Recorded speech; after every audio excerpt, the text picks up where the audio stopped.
The cameras didn't stop flashing when he ran. They kept rolling, capturing every humiliating second, the gasp of the guests, the stunned silence, the sound of my wedding bouquet hitting the marble floor like a gunshot. If someone had told me I'd be left standing alone in a $5,000 Vera Wang gown, I might have laughed. But there I was, a runaway bride without even being the one who ran.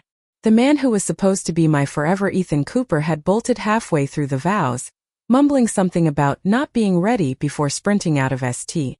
Andrew's Chapel like a coward chased by truth. And the cameras loved it. 'Cause why wouldn't they? America adores a tragedy wrapped in lace. By the time I stumbled out of that chapel, my makeup had melted, my pride had drowned, and I'd become a headline. Runaway groom. Cooper heir abandons fiancée at altar. I could already imagine the pitying looks from strangers, the whispers behind manicured hands. But none of that hurt as much as knowing who had been watching from the front pew. Vivian Hayes, Ethan's stepmother, the woman who had practically raised him. She didn't look shocked. She looked disappointed. And somehow that made it worse. Hours later I found myself at the edge of Manhattan's skyline, high above the city noise, sitting in a corner booth of the Grandview Lounge, a place Ethan and I had once called ours. The irony burned like whiskey. The night was cold, my heart colder. My phone wouldn't stop buzzing, texts from friends, reporters, my parents. I turned it off. The silence was a mercy. Then I heard her voice. Low, smooth, and entirely too composed for a night like this. Of all the bars in New York, you had to pick this one. I froze before turning. Vivian stood there, immaculate as always. Black silk blouse, tailored slacks, hair pulled back in a silver blonde twist. She looked like she'd stepped straight out of a magazine cover titled Women Who Run the World. I didn't exactly plan the after-party, I said bitterly, lifting my glass. Guess I'm drinking to your stepson's freedom. Her lips curved, but there was no humor in it. Freedom has a price, darling. And it seems you paid it for him. Something inside me cracked at the softness in her voice. No one had spoken to me gently all day.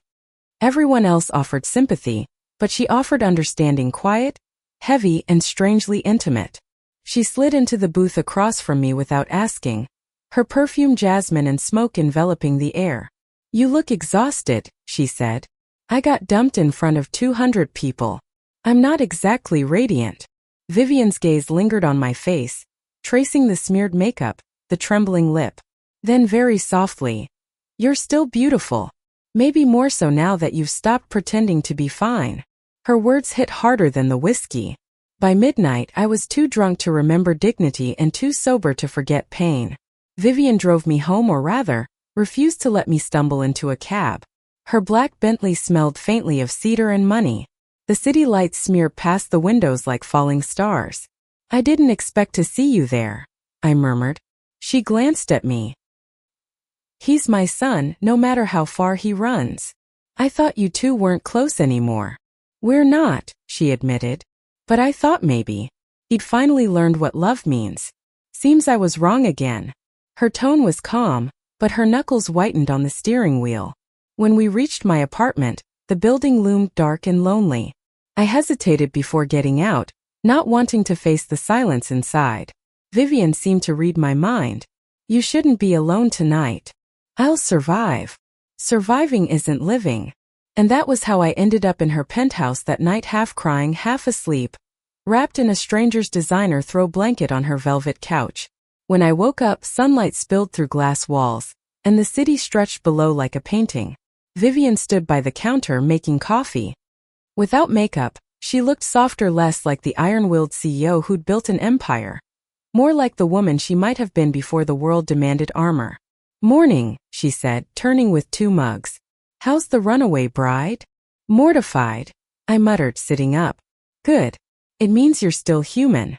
She handed me the cup, and our fingers brushed just a touch, but enough to send a spark up my spine. Startled me. And maybe it startled her too, because she drew back quickly, hiding the flicker of something dangerous behind her calm smile. Over the next few weeks, Vivian checked in on me. At first, I thought it was pity-guilt by association, maybe. But the more we talked, the more I realized she saw something in me I didn't see in myself. She made me laugh again, usually by being brutally honest. You dodged a bullet, darling. Ethan's emotional depth is equivalent to a teaspoon. Or, heartbreak is like bankruptcy, everyone goes through it at least once. The smart ones turn it into an empire. She'd invite me to dinners, gallery openings, charity events. At her side, I felt visible again, not as Ethan's discarded fiancé, but as someone who belonged somewhere. One evening, as rain drummed softly against the windows, she asked, "Do you ever miss him?" I hesitated. Sometimes. But not for who he was. More for what I thought we had. Vivian nodded slowly. I know that feeling too well. Ethan's father? I asked. She smiled sadly. The man taught me two things: how to fake a smile and how to start over. Silence lingered, thick with unspoken history. And then for the first time I saw her not as the powerful woman who owned half of Manhattan, but as a person who'd been left behind, too. That night, when she walked me to the door, she touched my cheek gently. You deserve someone who chooses you. Every single day. Her thumb brushed my skin and my breath caught. The air felt electric, dangerous. And before either of us could move or think, she stepped back, breaking the moment. Good night, darling, she said softly. But her eyes told a different story. Started with small things. The way she'd linger when handing me a glass of wine. The way her laughter softened when I entered the room. The way I started to crave her presence like oxygen. I told myself it was gratitude. It wasn't. It was something else, something that scared me more than heartbreak ever had. Because falling in love with your ex-fiancée, a stepmother, wasn't just complicated. It was madness. And yet, one night, when the city was wrapped in thunder and the world outside her penthouse seemed to disappear, I stopped pretending. Vivian stood by the window, her reflection caught in the lightning. I walked up to her, my heart beating like a drum. Why do you keep saving me? I whispered. She turned slowly, her eyes shadowed, soft. Because no one ever saved me when I needed it most. Something broke open between us, then quiet, inevitable. And when her hand found mine, it didn't feel wrong. Felt like coming home. If love were logical, I would have walked away the moment I realized what I was feeling. But love, as it turns out, isn't built on logic. It's built on the quiet, dangerous moments that slip through your defenses when you're not looking. And Vivian Hayes had become every one of those moments. For weeks we danced around it, the tension, the glances that lasted too long, the soft silences that spoke louder than words. She'd invite me to dinner at her penthouse overlooking Central Park. We'd drink too much wine, laugh too freely, and then linger in the doorway when I had to leave, two people pretending not to feel what was burning just beneath the surface. One night, after one too many glasses of Cabernet, I said, "You know this is crazy, right?" Vivian's smile was slow, knowing. "Darling, the best things in life usually are." Her voice could melt steel. I laughed, partly out of nerves, partly out of something that felt frighteningly like joy. "You always talk like you're in a movie." "That's because I've lived enough of a tragedy to earn a few lines of good dialogue." Something in her tone made me look up. Her eyes weren't the polished gray of a woman in control. They were soft, vulnerable. "Vivian," I whispered. She looked away, the mask slipping for just a second. "When Ethan's father left, I promised myself I'd never fall again. Never need anyone enough to get broken twice." My heart clenched. "And yet here we are." "Yes," she murmured. "Here we are." The city hummed below us, 1,000 lights flickering like beating hearts. Between us, silence. Heavy, charged, almost unbearable. Then she did something I didn't expect. She reached out and tucked a strand of hair behind my ear. Her touch lingered, tender, trembling. "If I cross this line," she said softly, "there's no going back." "Then maybe," I whispered, "we stop pretending there's a line at all." The next morning was quiet. No confessions. No promises. Just two women making breakfast as if the world hadn't shifted overnight. Vivian was different, gentler, yet cautious, as if afraid I'd vanish with the daylight. I understood. The world had already taken too much from both of us. We spent the day wandering through the Met Museum, pretending to be just friends. But every accidental touch, every brush of fingers, every shared glance felt like its own secret. At one point, we stood before a painting, two women by a seaside cliff, their faces turned toward the wind. Vivian tilted her head. "Do you think they're lovers?" "Maybe," I said. "Or maybe they just understood each other better than anyone else." Her eyes found mine. "Sometimes that's the same thing." The rest of the day unfolded like a dream, sunlight through glass, laughter echoing between marble walls. But reality always finds a way to intrude. That evening, as we stepped out of the museum, the flash of a camera caught my face. Then another. A voice shouted, "Isn't that the Cooper fiancée? Who's the woman with her?" Vivian's hand tightened on mine for half a second before she let go. Her expression shifted into the polished calm of a woman who'd survived worse storms. "Let me handle this," she said under her breath. The next morning, headlines bloomed like weeds. Runaway bride seen with Cooper matriarch, late-night rendezvous? The phone calls came first, reporters, gossip sites, my own mother. Then came Ethan. He showed up at my apartment, eyes red-rimmed, voice slurred with regret. "You're seeing her now? My stepmother." I stared at him, equal parts anger and disbelief. "You left me, Ethan. You don't get to care who I see." "She's using you," he spat. "She always does. You think she actually cares?" Before I could respond, another voice cut through the hallway. "Enough." Vivian stood behind him, calm but cold. She looked every bit the business Titan tailored coat, heels clicking like punctuation marks. Ethan turned, his jaw tightening. "You knew she was broken and you took advantage of her." Vivian's gaze didn't waver. "And you knew she was precious and you threw her away." The silence that followed was sharp, final. Ethan's fury cracked into something like shame. He looked at me once more, lost, bitter, defeated, and then left without another word. When the door closed, I felt the air leave my lungs. Vivian turned to me slowly. "Are you all right?" I nodded, though my hands were trembling. "You shouldn't have come. I wasn't going to let him hurt you again." Her voice broke just slightly, and I realized for all her power, for all her grace, she was terrified. Not of scandal, not of Ethan, but of losing me. Without thinking, I reached for her hand. "He can't touch me anymore. Not when I have you." She froze, then smiled, small and achingly real. "Scandal didn't kill us. It just made us quieter." Vivian withdrew from public events, claiming business trips and charity retreats. I stopped posting online. For a while, it felt like we were living in a bubble suspended above reality, a fragile, stolen happiness. One evening, she invited me to her lake house in upstate New York. "No cameras, no noise, just air and silence," she said. The place was breathtaking, all glass and cedar, surrounded by pine trees and the whisper of water. That night, we sat by the fire, wrapped in a shared blanket. The world outside melted into darkness. "Do you ever think about the future?" I asked. "All the time," she said softly. "But it terrifies me." "Why?" "Because the future means admitting what we are. And what we are doesn't fit into anyone's story but ours." I stared at the flames dancing in her eyes. "Then let's write our own." For a long moment, neither of us spoke. Then she leaned forward, resting her forehead against mine. "I want to," she whispered. "God, I want to." The rain began to fall outside, soft, rhythmic like a heartbeat. I didn't know where we were going or how long we'd last. But for the first time in months, I wasn't afraid. Happiness is fragile. It never lasts quietly.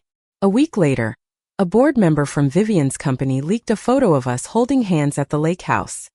It spread faster than wildfire. The headlines were merciless. Corporate scandal.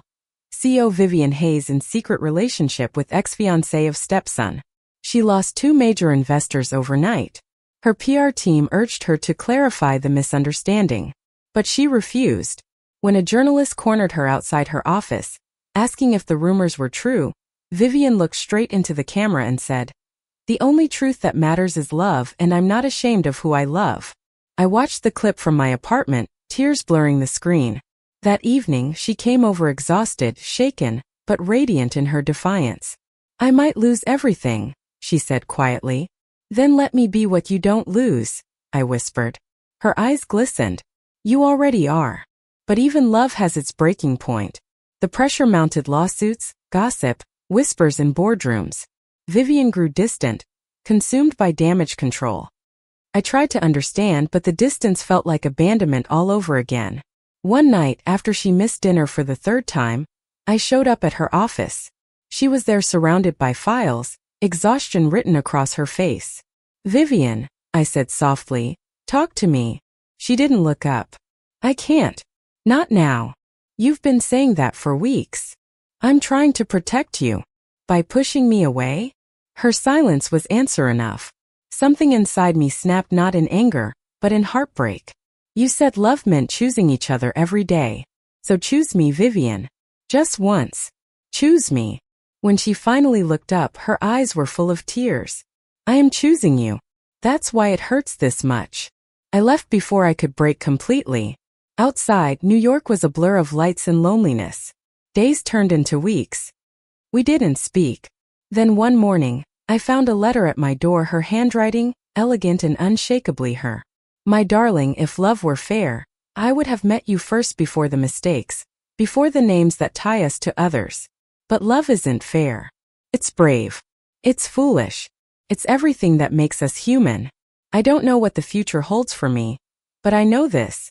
Meeting you saved me from a life I had mistaken for living. If I never see you again, remember you were never a scandal to me. You were the reason I started believing in grace again. Always, Vivian. I read it until the ink blurred. Then I packed my things and left the city. Sometimes you have to let love breathe, even if it means walking away. A year later, I stood on a stage in Brooklyn, reading excerpts from my first book, The Woman by the Window, a story about love, loss, and the courage to begin again. After the applause, someone slipped through the crowd, elegant, familiar, unmistakable. Vivian. Her hair was shorter now, her face softer. When our eyes met, the world went quiet. You published it, she said, smiling. You told our story. I told the truth, I replied. At least the parts that belonged to me. She hesitated, then held out a small silver pendant. I kept this. You left it at the lake house. Our fingers brushed as I took it. The same electricity still there, still alive. Are you happy? She asked. I'm getting there. She nodded. Then maybe it's my turn to catch up. We stood there, surrounded by the hum of strangers, two souls who had been through fire and still found each other again. And in that quiet, impossible moment, I realized love doesn't always end where you expect. Sometimes it circles back, softer, wiser, and ready to stay. Sometimes love doesn't die, it just waits. It lingers in the quiet corners of your memory, patient and persistent, like sunlight sneaking through old curtains. That was what seeing Vivian again felt like, sunlight after too long in the dark. We met again 2 weeks after the book launch. She invited me to dinner at a small Italian place in the West Village, one that didn't care who you were, only if you were hungry and human. I almost didn't go. Part of me was afraid that the magic of that night, her showing up, the way our eyes found each other after a year, would vanish under normal light. But when I saw her sitting there, waiting for me with that calm, steady smile, every reason I told myself to stay away disappeared. Still like your pasta overcooked? She teased when I sat down. Still judging me for it? Absolutely. We both laughed, the kind of laughter that only comes when time has softened old wounds. The dinner was simple. Red wine, candlelight, stories about the year we lost. She'd stepped down from her company, sold her penthouse, and started a foundation for women in business. I needed something that made me proud again, she said. I told her about my book, about teaching writing classes to women rebuilding their lives after heartbreak. Seems we both found redemption in the same place, she said, raising her glass. In women brave enough to begin again. When the night ended, she walked me to the corner, where the streetlights turned the rain into gold. Neither of us spoke. Then she whispered, "Can I see you again?" I smiled. You never really stopped seeing me. We didn't rush back into each other's arms. Love like ours, the kind built from ashes, needed gentleness. We started small. Coffee in the mornings. Walks through Central Park. Long conversations that meandered from philosophy to memories of the first time we'd really seen each other. She came to one of my writing workshops one afternoon, sitting quietly in the back. I caught her watching me the same way she always had. Like I was something rare, something worth believing in. Afterward, she helped me stack chairs and smiled softly. You found your voice, she said. I looked at her. You helped me find it. Vivian shook her head. No, darling. You just stopped whispering. That night, we sat on a park bench under a sky full of spring stars. She told me about the mistakes that haunted her, the years of silence, of pretending to be invincible. I used to think strength meant never needing anyone, she said.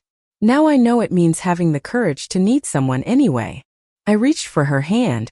Then be strong with me. She did. She always had been. Months passed.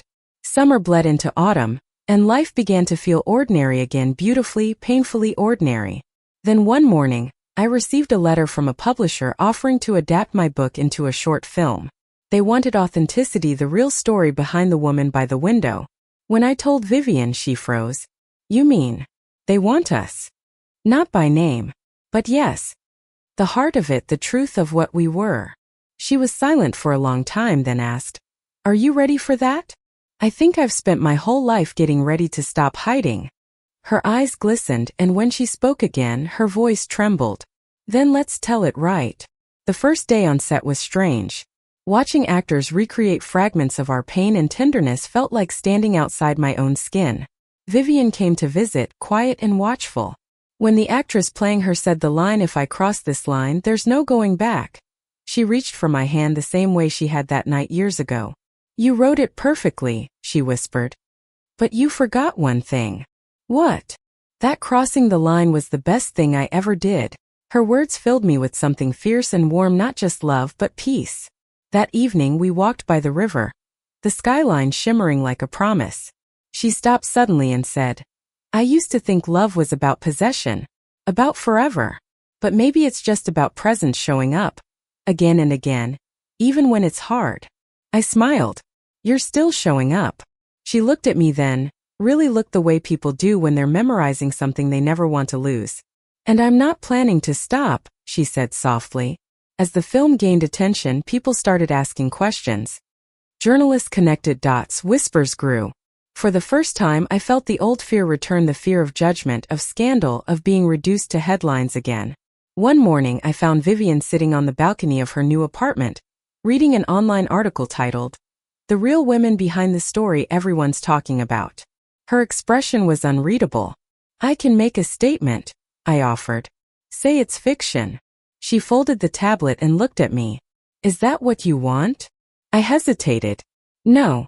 But I don't want you to lose more because of me." Vivian smiled soft, unwavering. "I've already lost the version of myself who was afraid of love. Everything else is negotiable." Tears stung my eyes. "I don't deserve you," I whispered. "You don't get to decide that," she replied. "You just have to stay." And for once I didn't run. A year later, we stood in a small garden in upstate New York, the same lake house that once held our pain. Friends gathered quietly, no photographers, no headlines. Just music, sunlight, and laughter. We didn't call it a wedding. There were no vows, no officiants, no declarations. Just two women who had walked through fire and found each other whole. Vivian held my hands, her eyes glistening. "I don't need forever," she said. "I just need today and the courage to keep choosing you tomorrow." I smiled through tears. "Then today's a good place to start." The guests clapped softly as we kissed, not the kind of kiss born from impulse or scandal, but from peace, from gratitude, from everything we'd survived. And for the first time since that awful day at the altar, I didn't feel abandoned. I felt found. We built a quiet life after that, a small home filled with books, laughter, and too many plants we kept forgetting to water. Vivian continued her foundation work. I kept writing. Sometimes when deadlines were cruel and the city too loud, she'd pull me onto the couch, wrap me in her arms and whisper, "Breathe. You're home." We traveled Paris in spring, Oregon in autumn, the Amalfi Coast in a storm that turned our hair to salt and our hearts to thunder. Everywhere we went, people stared. Two women, one silver-haired, one young and bright, I'd not quite fitting into anyone's mold. But we never apologized for it again. One evening, while watching the sunset from a rooftop in Florence, Vivian said, "You know, people still talk about us. Some in whispers, some in admiration." I laughed. "Let them. We were always a story worth telling." She smiled. "We still are."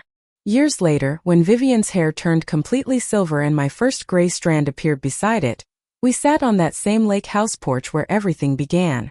I was writing my next book, she was reading, glasses perched low on her nose. Without looking up, she asked, "What are you calling this one?" I smiled. "The Woman Who Stayed." She chuckled. "Sounds autobiographical." "It is," I said softly. She reached over and squeezed my hand. Then I suppose I'm lucky to be part of the story.